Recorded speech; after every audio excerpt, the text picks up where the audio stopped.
Hey, my name's David Sugar, and here to talk about systems thinking, patterns in nature, and sustainability. I've written the book The Science of Systems, a unified view of nature's patterns, which goes into these topics in great detail. And I wanted to do this 12-part lecture series to go over the 12 chapters. And this is chapter 2, all about formalization, a more formal definition of a formal system, and providing some of the foundations to help understand what is a model, what is a system in a very abstract sense, and then how can those then be used to apply to understand science and patterns in nature. If you want to download a free PDF of the book, you can go to davidsugar.com/book. You can also order a paperback on Amazon, and the link is at the website as well. So, what is a more formal definition of a system? Well, a system can be defined as a set of elements and also a set of relations. This is often written in the book in terms of S equals E, R. So a system would equal a set of elements and a set of relations between those. To give an example of this, let's imagine this system shown here. This has the elements of A, B, and C. And you can see that there's those circles with A included, B included, and C included. Now the relations are the arrows between these different elements. And so this is called a binary relation if it relates to elements. And a binary relation can be represented by a pair. So AB describes the arrow from A to B. BC describes the arrow from B to C. CA describes the arrow from C to A. And CB describes the arrow from C to B. Now, you can see here that all the elements are represented by the element set, and all the relations, all the arrows are represented in the relation. And these elements could really represent anything from atoms, chemicals, molecules, even human society, and relations could represent anything, any kind of relation between these elements. And we'll get into this in more detail, but this is just a really basic example of how set notation can be used to define a system. So let's provide a little more examples of different kind of elements. We just showed the example of A, B, and C. These are kind of arbitrary things. Now, this could all represent, let's say, a few different people like Joe, Jane, and Jill. And it can be as many people as we would want in this system or as being considered. Another set of elements could be that it contains multiple sets of elements. So you see here that there's a set of A1, A2, and there's another set of B1, B2. So what's important to note here is that elements can also include other sets. Each element of the set of elements can be its own set, basically. And this set or collection can also represent an infinite list. So, for example, the natural numbers 1, 2, 3, 4, 5, 6, 7, 8, and keeping on going to infinity, that can also be represented by a set of elements. So the set of elements could be infinite. Also, it could be the real number line. So every single number, 1.00, 1.01, 1.02, all so on, all the numbers in between, it's an infinite list. That's called the real number line, to include every single number in between all the numbers. So it can also represent that kind of infinite list. And we won't really go into it in more detail, but that infinite list of the real numbers is actually bigger than the countable infinite list of natural numbers. It's an uncountable infinite list, but we won't go into that now. But they're called different orders and ordinal numbers. And essentially, the element can contain different types of infinities as well. It can also contain different geometric elements. So imagine all the points on a circle. And so this element set would define a circle. So these are just different examples to show how the elements can define lots of different types of systems. Now, we were talking a little bit about a relation, which is often drawn as arrows. And one of the most common type of relation is a binary relation, which represents an arrow or mapping between two elements. So in this case, the binary relation would have the first element from A and the second element from B. Now let's just say that lowercase a is part of a uppercase A set. So the set of A is 1, 2, 3, and then the lowercase b is a part of the uppercase set of B, and that is 1, 2, and 4. So if set A is 1, 2, and 3, and set B is 1, 2, and 4, now one relation we may be interested is, when is an element from A equal to an element from B? And this is drawn as the equality relation. We see that 1 is in A and in set B. 2 is in A and set B. But A has 3 while B has 4, so those are not equal. There's one element that's not equal in either one. And you can see the arrow of equality connects 1 and 2 and 1 and 2 in set A and B. Now the relation of greater than is shown here. And so from set A, 2 is greater than 1, and 3 is greater than 1 and 4. But nothing is greater than 4, for example, in set B. Less than, we can see that from set A, 1 is less than 2, and 1 is less than 4. 2 is less than 4, and 3 is less than 3. Or 4. 3 is less than 4. So the key point here is that mathematical relations such as equality, greater than, less than, can be described by relations, by arrows, or by mappings, and by different pairs. And so these pairs represent all possible configurations where either equality, greater than, less than is held true. Similarly, let's say the elements represent different people, and then these are their ages. So you can say, if Jack, John, and Jill or something, when are the ages equal between them? And you can draw arrows when they're equal, or when one age is greater than, or when one age is less than. So this can represent really a lot of different scenarios, a lot of different systems. So wanted to give more examples of different kind of relations. We talked about these binary relations, which is a pair from, like, for example, A to B, but it could be whatever kind of elements are being compared. Now, another kind of relation to look at is a function. So a function has this example is a unary function, which one input leads to one output. And now this can be described as a binary relation. So this example shows the function f of x equals negative x. So essentially this is adding the negative sign to x. So the f of x could be thought as the input. So with the input of x, whatever the number is, then it equals negative x. So for example, this is also drawn here. So relation is shown as relation 1, subset 1, or the subscript is written as 1. So that function, we often use that function in terms of math, but that can also be written as all the pairs which held as true. So for example, when 1 is the input, then that maps to negative 1 because x is mapped to negative x. 2 maps to negative 2, 3 maps to negative 3. This can be continued for all the natural numbers or all the real numbers or whatever set is being considered. Now let's consider another function a little more complicated where f of x equals x squared. So in this case, an input of 1 would equal 1 squared, which is just 1. However, the pair of 2, so an input of 2 would now map to 2 squared, which is 4. An input of 3 would map to 3 squared, which is 9.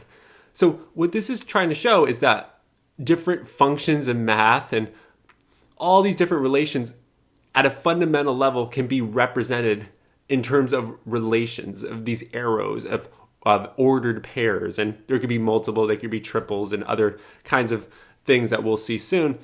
But the key point here is that math and all these other relations, and even in logic and other places, these are all expressions of a general system of elements and relations between them, and a very generalized notion of what a mapping is.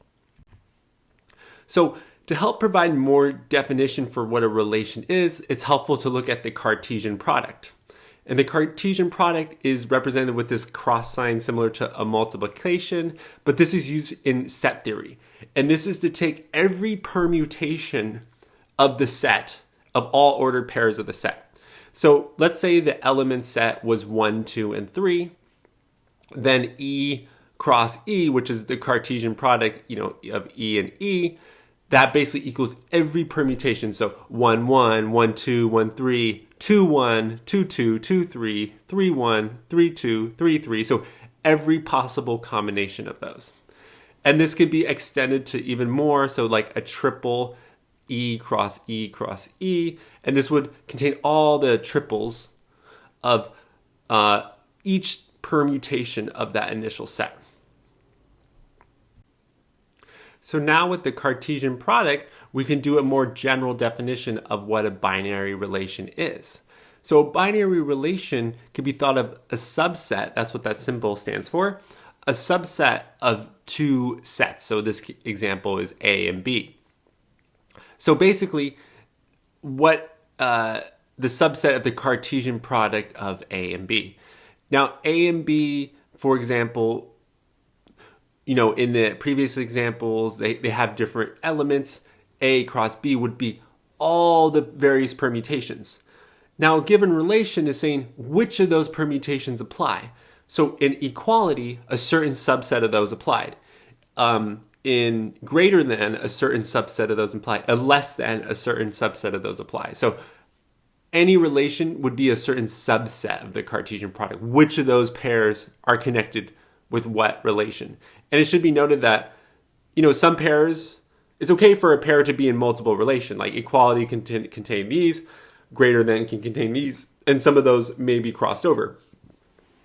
Especially if it was greater than or equal to, they would be crossed over.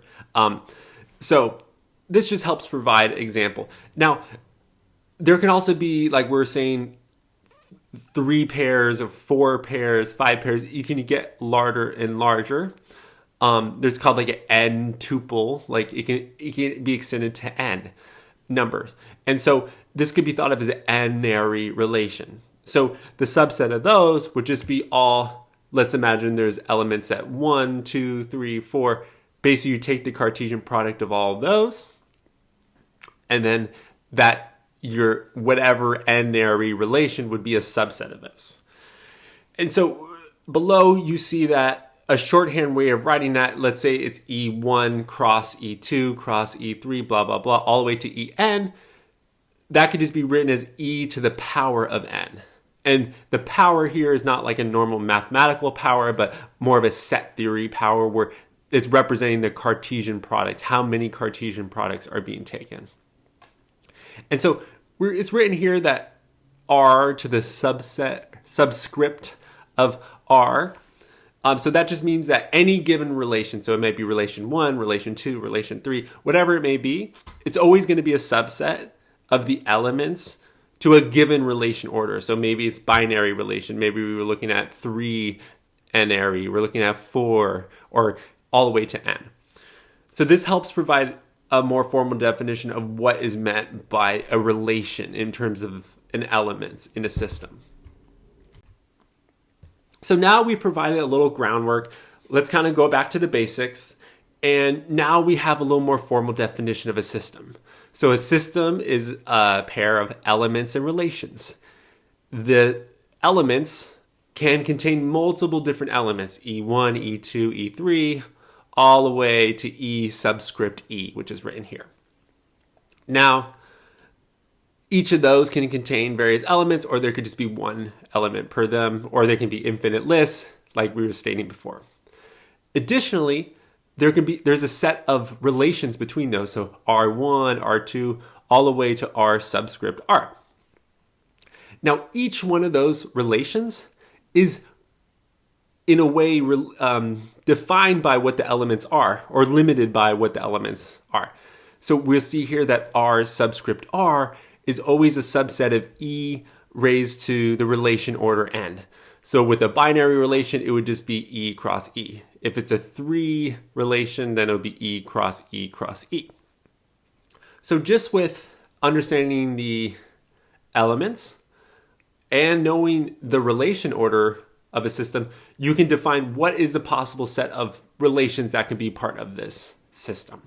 So this seems, I know, highly abstract, but we're really providing the groundwork, the set theory. And what we'll see is that all the other formal systems like logic, math, set theory, all these can really be superly easily derived from this kind of framework, that these are all different examples of this. Basically, this is just saying there's different elements like nodes and there's different relations like arrows. Now, these relations can connect 2, they can connect 3, they can connect 4, whatever they may be. There may be different sets of these relations, and these can represent any possible relations between the elements, whatever they may be. So this is an extremely abstract way to think about systems and extremely general. So wanted to give more tangible examples of how relations and something called operators are used in more common formal systems like set theory, mathematics, and logic. And so an operator is a little less general than a relation. A relation can have multiple, like greater than, multiple points can go to multiple points, or 1 point can go to multiple can go to 1. But in an operator, one input always goes to one output. So less than is not an example of operator because it can apply to many different elements. But a function of f of x goes to negative x, it goes from one place to another. And so this is called an operator. Now, an operator can be described by a relation, but it has one less order. So if it's a relation order of 1, that describes a nullary operator, of operator of 0. So this can be seen with a binary relation. So a binary relation has one input to one output, and this is what is considered a unary operator. So one input leads directly to one output. So we saw this with mathematics, for example, where the negative sign, so the negative sign, x leads to negative x, can be thought of as a unary operator. It's an operator that changes from one input to one output, and it changes the results. There's other different ones like factorial, logarithm, which has one input and it pushes that to one output.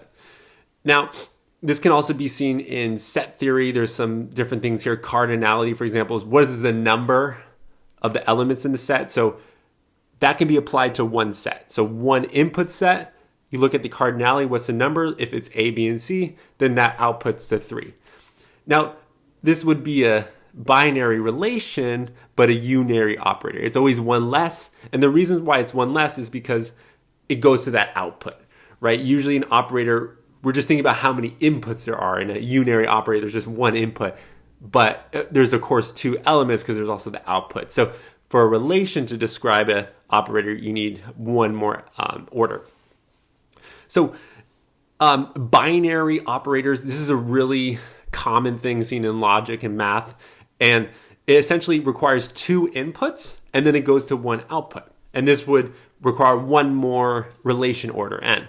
So example is like addition. So 1 plus 1, 2 inputs of 1 and the plus, now that goes to 2. Multiply is another example. So 3 times 2, now that goes to 6. So that could be represented as a relation order of 3 of a triple of 3, 2, and 6. So basically 2 and 3 go to 6. This is also seen in logic with and or ors, and essentially needs is 2 inputs to go to one output. And this is often when we think about operators, we're typically thinking about binary operators. But it should be noted that there's also these unary operators. Also a nullary operator, which essentially doesn't really require input. It's just a single output. And these are thought about as like constants or like the members of set theory, or logic, just the value of the proposition itself. Is it true? Is it false? And so this can also be extended all the way to like relation order 4, where there's 3 inputs. And so like if you were looking at pairing of like A, B, and C, or the triple cross product A cross B cross C. So this requires 3 inputs to get to an output. And this can just be extended all the way to n-ary operators, 1, 2, 3, 4, all the way to n. And we often see this with like a large sum of numbers, or if A, B, C, D, E, then F, it can just be continued in terms of logic. and the relation order would be one higher. So what this is saying is that all these really common operators used in set theory, used in mathematics, used in logic, and operators, it's a type of relation. So fundamentally, it's type of these kind of arrows. So like set theory, the elements, right, would be the different members, or mathematics, the elements would be kind of the constants, the numbers, or in logic, the propositions, and if they're true or false. But the operators is how you manipulate those. Is it and, or is it plus? Is it different pairings or different cross products? And so these symbols are basically in these formal systems are representing relations. So it's really important to see that connection there. So wanted to look more at logic because logic is really interesting. So with logic, oftentimes the proposition is symbolized with P, and this could have different values, like is a proposition true or false? So one of the unary operators in logic is just the identity, just to have the same output as the input. So when the input is true, the output is true. When the input is false, the output is false. And this could be thought as the identity. So the identity operator. The negation is similar to like a minus sign, and it basically flips it, right? And so this is often symbolized with this kind of negative sign and then a little down. And so a true would be flipped to a false, and a false will be flipped to a true. Tautology is when no matter what the input is, if it's true or false, it always leads to a true output. So, for example, if the proposition is f or x equals y, or x does not equal y, well, that's always true no matter what. It's always going to be x equals y or x does not equal y. That's always going to be true. So that's kind of like an idea of a tautology, while a contradiction could be thought of as x equals y and x does not equal y. Well, that's no matter what kind of situation you have, that's always going to be false.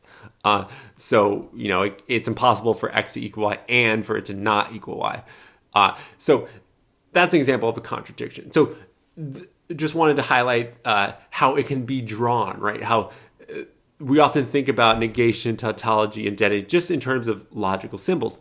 But this is actually a type of system where the elements can be drawn, true or false, the propositions, and the relations can be drawn, which provides a way to understand what the operators are. Now we can go to binary operators in logic, and this is a more common one.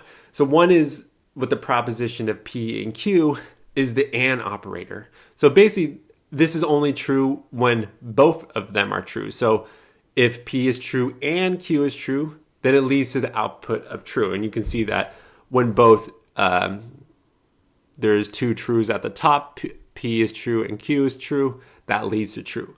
All the other cases lead to false. Now, or only one of them needs to be true. So if both of them are true, it leads to true. If P is true but Q is not, it still leads to true because it's or. If P is false but Q is true, then it still leads to true. Now, if both of them are false, then it leads to false. So this is showing how and or can lead to true and false. And there's other kind of binary operator like implies or tautology where it all leads to true. So this provided some background about logic, but I also wanted to provide some backgrounds on formal languages. Now, a formal language, basically any formal model can also be represented as a formal language. And in the formal language, the elements have two kind of components. One component is the alphabet, which can be thought of as the initial symbols like A, B, C, or D going on. And then the string of which is different groups of these letters. They can be thought of as sentences, and that's often represented by X. Now, so A and X are the elements in the system. Now, the relations are also often represented by the term R, and these are different relations in the language and different grammar, different inference rules. And this is basically how the different symbols relate. What are the rules? So one way a formal system could be thought of is that you have an alphabet. This is the biggest kind of system. It's any jumble of word. Now you can have strings of symbols. if A equals plus B, but these are not well formed. They're not actually trying to form something in the formal language. Now you can have well formed statements, like let's say it's if A equals A, then A equals B. But hold on, that doesn't seem to follow the rules of logic that the identity should only equal itself and not something else, right? So one rule that it can follow, if it follows the axiom, so let's say there's an axiom that if A equals B, then B equals A, that it's a symmetrical. So this would be something that it's not a random assortment of letters. It's a string of letters. It's well formed, but not only is it well formed, it also follows the axioms. So one way that this can be defined is to take this set of alphabet, and it's something called A star, which is basically the infinite Cartesian product.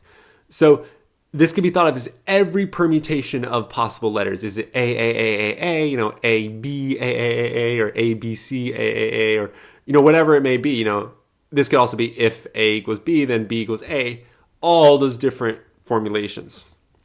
And basically what a language is, a formal language is often defined, is that it's a subset. So of all the possible scrambling of all the letters, a certain subset of that follows the formal language. Basically, it follows the axioms, right? It's a string of symbols, it's well formed, but not only that, it also follows the axioms. So the language, that's another way to define a formal system of a formal language, is that it's a subset of the infinite Cartesian product of the alphabet. So just wanted to give different examples of how these systems play a role. And it might seem kind of random, are we talking about logic, we're talking about formal systems, but what these all are, they're different elements and different relations. They're just taking different forms. That makes sense. So now I wanted to kind of give a snapshot of that. This general system, right, can be specified in different ways to provide a lot of these different formal systems that are used across science. So we just looked at a formal language, right? When the elements are an alphabet and a string of letters, and the relations are the different rules in grammar. And this follows the same form as, the relation is a subset of the Cartesian product of the elements, because we just saw earlier that, the language is often defined as a subset of the infinite Cartesian product, basically an infinite relation order. Whatever the rules are can be thought of as a subset of that. Now, automata is basically like a computer, a hypothetical computer. So it doesn't only contain this alphabet of possible letters, but also different states.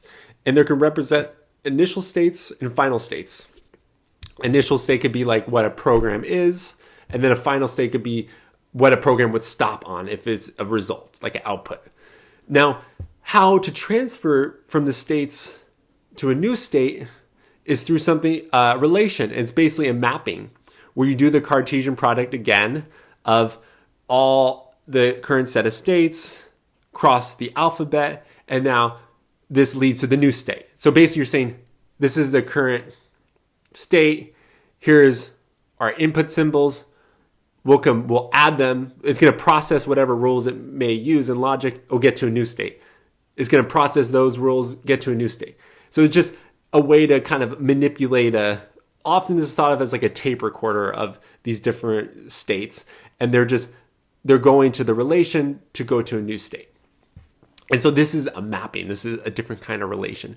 And there's often two different types of alphabets in automatas, like internal language, like ones and zeros, and then like an external one, like let's say all the keys on your keyboard. And so oftentimes you're typing, and then that's getting translated into internal language, which is being processed, and then external monitor, external support.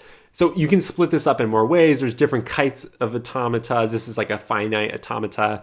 But this is to say, this is basically like a more detailed description of a formal language, right? A formal language has that formal language. It can follow the subset of what's in that language. But that formal language can also be on a computer. And there could represent different states and different rules that just automatically processes these different alphabets. And it doesn't require like a mind or whatever. It just requires a set of rules, and that those rules are, allow it to transform to the new state. Now we were just looking at logic, right? So the elements in logic are these different propositions. Now the different relations, like we were looking at, are these operators like and, or, implies. There's a lot of binary operators. There's also unary operators. There's also different inference rules, like if A implies B and B implies C, then A implies C. And this is just basically taking two operators and combining them. And then you would expect to see that, if A equals B and B equals C, then A equals C. So there's these different kind of inference rules that are often defined in logic. And this is I, often summarized. And then there's different axioms to say, are there other rules? And interestingly, like these can all be represented by relations by these very general sense of arrows, where basically, if A equals B, then B equals A, like if there's this symmetry assumed, as if that's an axiom, that can literally be written by all these pairs, A, B, B, C. You can be written as that relation where an arrow represents it. Now, math, the elements are different mathematical objects. These can often be like the integers, the real numbers, which we talk about, different algebraic fields, different types of, they're kind of higher dimensional. You can get very complex here. And the operators you commonly see are like plus, minus, and there can be other axioms like the field axioms of algebra, which is saying like if A plus B equals B plus A, like they're symmetrical. A times B equals B times A. Also, multiplication should be symmetrical. So there's these different kind of axioms that are defined. So a graph system is super simple. This is basically saying, this is kind of like what we're originally drawing with a system. This can often be thought of as a network. So the elements are just these vertices, the different nodes. And the edges are these relations of connecting different vertices, and it can connect two vertices, it can connect three vertices. These are called like hypergraphs, where you can connect multiple vertices, not just one. Between two different vertices, you connect multiple. So another really interesting kind of system that's extremely, extremely powerful is the notion of a model. And we've often been kind of using model interchangeably with the idea of systems. But model is a little bit like a system about a system. It's kind of like, we'll show what it means a little more detail. But one interesting is that, let's consider there's like a universe or a domain of possible states and a symbols in any theory. And so this could represent a formal language, a logic, math, a graph. It could represent any symbols in any kind of formal system. Now, the key relation in a model is the interpretation. What, symbols are interpreted as true in the model. So we could say that, for certain, types of algebras, A equals B, A plus B equals B plus A. So that might be interpreted as true. But there may be other rules which may not be interpreted as true, or other different types of math where that may not be true. So it's whatever is interpreted as true. And so that can be thought of as a model. Basically, you have this kind of universe of possible scenarios, your symbols, but you're saying what is true following the given axioms, whatever system it may be. And it kind of seems duplicative. Well, couldn't you just use math? Why are you even defining a model? Well, the whole point to define a model is that now you can manipulate the model and you can study the model. So you're essentially studying what is true or what is not true and the limits of that. And that this is kind of like a meta theory. It's not just a theory of math, for example, but meta mathematics. What could be proven or what could be known in this given model of math. And so models are kind of taking that step back. So just kind of summarizing, very basic general way of defining a system as different elements and different relations. Now, if you define those elements to be different things like alphabets, states, propositions, numbers, and the relations have different types of relations between those, that can now define a formal language, a computer, logic, math, graphs, and even models themselves. So essentially, all the formal systems that are used in science are all different examples of a general system. They're just taking on different elements and they're looking at specific kinds of relations. Often they're using operators, which is just one input to one output. But very generally, it could use any kind of relation. So we talked a little bit about the idea of a universe or a domain. And a universe could be thought of as kind of like the background, like a paper of before a system is drawn. This is like the universal kind of potential of an undifferentiated potential of what could possibly be defined within it. So, for example, let's say that you draw within the universe a set A. Now, the complement of that, say, which is often represented by C, would be everything not in A. So that's often thought about as the complement is the universe minus A. So the universe is often, or a domain, it's not, sometimes it's called the universe of discourse, for example. It's kind of like the limit of anything that could be in the system. And a lot of times this is kind of like looked over, but this is an important aspect about system to understand what is the full domain, what is the universe. And in terms of logic, this can also be thought of as like A as a proposition, and the complement A is basically the negation, everything not in that proposition. But it's still bound by the universe, which is kind of an interesting thing here. And so another way to go about thinking about a universe is through something called like a behavioral system. And this is kind of another way to understand a system. And it's not called a universe where the elements is called a universum, but it's basically the idea of a universe. But the idea is that the universe represents all possible states. And the behavior, it's which one of those states follows the given model. And it's going to be a subset of the universe. It could be equal to the universe, but it can't be bigger than the universe. So, for example, let's say that you're trying to model the Earth's rotation around the sun. So what the universe of possible states could say, okay, I have X, Y, and Z spatial axis and time. And this is any, place, any time. Now the Earth could be in any one of these places at any time, but following Newton's theory of gravity, and we can use general relativity if you want to be more precise in things, the behavior of Earth, it should only follow a certain subset of that, right? A certain trajectory, or certain positions at certain times. It shouldn't be everywhere at every time. So it's a subset, basically. The behavior is a subset. And this is like a really powerful way to think about a system, because you're not like looking at every single relation, every single element. You're basically like simplifying it. You're saying, there's a system here. There's a model of it. Now, I'm just going to say, what is a universe on what's any possible state of scenarios? Now, what's the behavior? Which subset of that? And it kind of flattens it out to a value, right? So it's just a set. It's not all these like pairs and everything and all these different relations with multiple elements. It's just kind of like a unary relation. It's just saying the behavior is just one subset of that. So this is a really interesting way to think about systems that have some other implications we'll see later, but just wanted to introduce that now. So one of these aspects about formal models, which is often kind of overlooked, and it's kind of like really trippy when you think about it, is that definitions within a formal model depend on other elements to define it. So for example, if you look up words in a dictionary, like let's say you're looking up the word simple, well, it might say that's easy to do or understand. But then you might look up, okay, what does easy mean? Well, easy might mean like without effort or difficulties.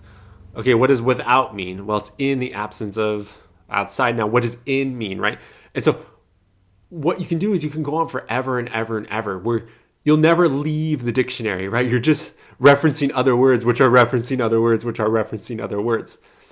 So it's often thought about that this element in this formal system, it really has a meaning. Like, let's say simple, it has this external like definition that's just true objectively, but it's not like that. It's like everything is related to one another. And so the notion of like definition is really through relation. And so this can also even be seen in like things like geometric ratios, right? So one only makes sense when it's related to something of two, because then a 1 is 1/2 of 2, and 2 is twice as big as 1. And so like, often these are used in terms of units, right? There's a unit to compare it. But basically the meaning of geometric ratios only comes back in relation to these, right? 1 by itself without any comparison to any unit or comparison to any number is basically like meaningless. It doesn't mean anything. So basically within a formal system, all the elements are defining one another kind of reciprocally in order to create meaning, a relative meaning within it. And this is often thought about as like a system level truth, where these truths are not objectively true. It's within the system you can know that it's true in relation to other elements of the system. So this is like a really interesting effect of this, which is basically saying that formal systems say nothing about what X is, only how it relates to other terms. So we saw this with the example of ratios, right? So often these kinds of formal systems, they're saying like X equals 2Y. Well, if X is 1, then Y is 1/2, right? But these are only in relation to others. And we saw this in the previous lecture when we were looking at formal definitions versus scientific. So for example, if you said A implies B and B implies C, therefore A implies C. It's always true by the nature, because it's a formal system. It's true by nature of the form. Now, let's say that if it's trying to say Socrates is a man and all men are immortal, well, according to formal logic, that would still be the case, that because A implies B, B implies C, and A implies C. So Socrates would be immortal. But we know from like biology and stuff that humans don't live forever. But formal systems will never tell you that, right? Formal systems only tell you what's true by the nature of the form, not necessarily what it is. So math never really says what X is. It just says how it relates to other things. F of X equals this or that, or Y equals this or that. And even when you think about numbers, well, aren't numbers like constant? Well, not really, because like we were talking about earlier, these numbers are only defined by relations to other numbers. It's kind of like the dictionary. They're only defined by relations to within themselves, not externally. So there's this really fundamental result in category theory. And category theory is really studying how mathematical objects can map to different mathematical objects. And one of the key results of category theory is called something the Yoneda lemma. And this is basically saying that, this is a simplification of it, but a map to a given object, like let's say there's a sphere, so a way to map to this sphere. So it's everything that can be known about a sphere. Well, it turns out if you know how arbitrary, like a list of arbitrary mappings maps to a sphere, like let's say there's a circle, a triangle, a line on a plane. And you know that when you map these objects to a sphere, they become curved. Even with no knowledge of the sphere, of the original map to the sphere, just knowing how arbitrary objects map to this arbitrary object, you can know everything about the object. That the object's map can be completely, fully defined just knowing how arbitrary objects map to it. And so this is kind of saying the same thing as what we've been talking about. This is a lot more precise. There's a lot more implications of this. But it's basically saying that an object's identity can be fully understood by how it relates to other objects. So this is really pointing to a relational definition, that things are defined in relation to one another.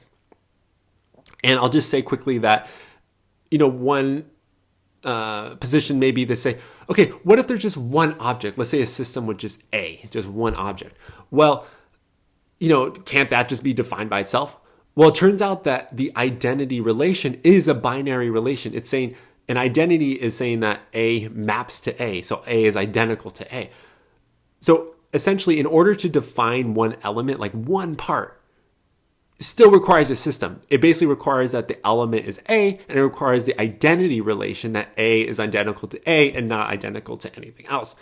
So even identity, like one thing of one element, is all about relations at the end of the day. So we talked a little bit about models before and wanted to give some more examples about models. And one key part about a model is the difference between an object language and a meta language.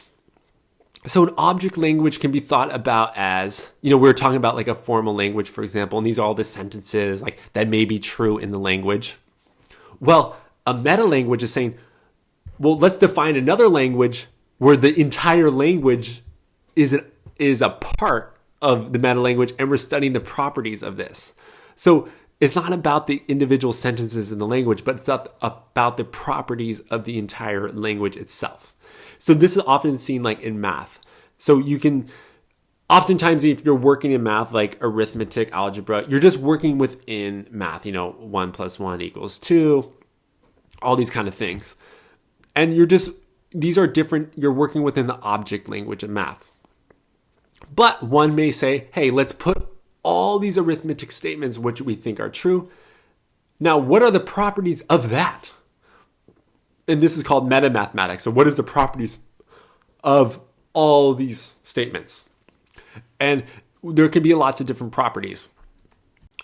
So some of these properties of math that we can look at of models are sound. A proof system cannot lead to false conclusions. Consistent. A proof system proves no contradiction. Or complete. A proof system can lead to any true conclusion. Now, zero order logic just contains like a finite statements, and it does not contain quantifiers like for all x or there exists x. So it just contains, a finite list of things, not for all. Zero order logic is sound, it's consistent, and it's also complete. So the proof system can lead to any true conclusion, can be proven by the system. Now, there was a fundamental discovery in mathematics and models, which is the incompleteness theorem by Gödel, which is essentially that first order logic, including like arithmetic and math, which has an infinite list of numbers, while it's sound, so it doesn't lead to false conclusions, it's consistent, it doesn't lead to contradictions when following the rules of math, but it's incomplete. It means that there are true conclusions that cannot be proven. The proof system cannot lead to any true conclusion. So this is really interesting. So even though math may be semantically sound and consistent, right? It's not leading to contradictions. It's not leading to false conclusions. There can still be true conclusions that can't be proven. So this is a really interesting and very mysterious, and a big goal of math near the turn of the century was to try to prove that math is complete and that every true conclusion, every possible proof can be solved. But now the incompleteness kind of dovetail really interestingly with complexity theory, which is that, well, the proof system cannot lead to any true conclusions. So there may be stuff that is kind of like mysterious that we never know about, even though it's semantically sound and consistent. Not every the proof system cannot lead to every true conclusion. So wanted to also talk a little bit about the differences between traditional metaphysics and what I'm here calling as like analytical metalogic. So traditional metaphysics, this was often a role taken by philosophers throughout the ages, is really to say, I'm going to define one model. This is going to be the model. And this is now the model of the world, right? This is what this part of the world is. This is what these other part of the worlds are. And the whole idea is to try to reduce the world to say, this can prove every phenomenon that can be observed in the world. Now, like we were saying earlier with the first video, there's no test to prove that a given model is reality, right? So there's no test to really prove what if a metaphysical philosophy is what reality is. And the term metaphysics is often used because it's something prior to physics. So it's not about like methodological test of physics, but it's about assumptions, philosophical assumptions to even start physics. Like what is space? Like what is substance? Like what does it mean for something to be in nature or something like that? So I would say traditionally, like a lot of philosophers were focused on metaphysics, creating their metaphysical kind of treaty of the world and kind of getting people to buy into this. But there was something called like the analytical turn in philosophy around the 1900s or so, where it's really turning to say, let's not really focus philosophy so much on trying to develop one metaphysical theory and prove that, but let's just think about, regardless of what analysis you have, what can be proven true. So this is really about logic, to say, given a given set of assumptions, what can be proven true, what cannot be proven true. So it really like refocuses the orient of philosophy to say, philosophy is not really about trying to prove one model is absolutely correct and that's that. But it's to say, what is the process of logic itself? How can logic be used? What are the limits of logic? What is provable by logic? There's incomplete, right? There's other, interesting things that we've seen that may not be initially thought of. So it's not really trying to pin down the universe to one metaphysical reality, but it's trying to understand the process of logic itself. And this really dovetails nicely with systems theory, because systems theory is not about finding one model of the world, but finding the process by which how models are created, what are the limits of models, what can be known by models, or what are the usefulness of models. So wanted to highlight kind of the differences between what I'll here call a parts-based metaphysics versus a systems-based metalogic. One difference here is that the kind of the goal of this parts-based metaphysics is to say, find one model that can explain all the patterns of the universe. And this is kind of like, even still a very like pervasive goal of science, right? And it's to find one model that can explain everything. But for more of a systems-based and a metalogic about logic, right? A meta is like about what logic can be known. A systems-based metalogic is more about finding what applies to all systems used to model any given pattern. So that's essentially what we've done now, right? We've understood different elements, different relations. This is the essential framework for how any model can be created for anything. Of course, now you can use science to understand which models are better for nature or worse. But the root of systems theory is not to say this model is the right model, right? This one way of making a model. It's all about how are models even made? What are models even about? What are the limits? Understanding them in terms of elements and relations helps see all the commonalities between math, logic, set theory, graphs, and such. And really the explanatory power or goal of the parts-based metaphysics was to say, explain all the scenarios through a single reducible model. And this can be thought about as computationally reducible, meaning that it can be efficiently predicted, right? That we know all these parts exist, and assuming that, we can put that together in a model, and now we can predict everything. But from a systems-based view, it's really about the explanatory powers. We're really explaining any system of representation. And we've seen from complex systems, many of them are reducible, and many of them can be computationally irreducible, where you can't have an analytical math to solve the three-body problem. It's irreducible. You have to let it just run out with resolution limits and see where it goes. So the explanatory power is often highly diminished whenever you have a model that's irreducible. So from a parts-based metaphysics, it's really trying to create a complete, consistent, and all questions are decidable, right? Every conclusion can be known. Everything can be reduced to a yes or no answer. But in a systems-based approach, it accounts for models that are simple to complex. And these complex models can often be undecidable, where you can't, for example, with the weather simulations, you can't pin down, will it rain in 21 days from now? Exactly yes, exactly no. Oftentimes these are complex. So taking a step back, a parts-based metaphysics was often like dovetail with a parts-based scientific approach, a linear approach where the whole is a simple summation of the parts. It's really trying to break down everything to say, let's explain everything in a simple way that's reducible and everything's decidable. But from a systems-based perspective, it's saying, what is even the process of making any model?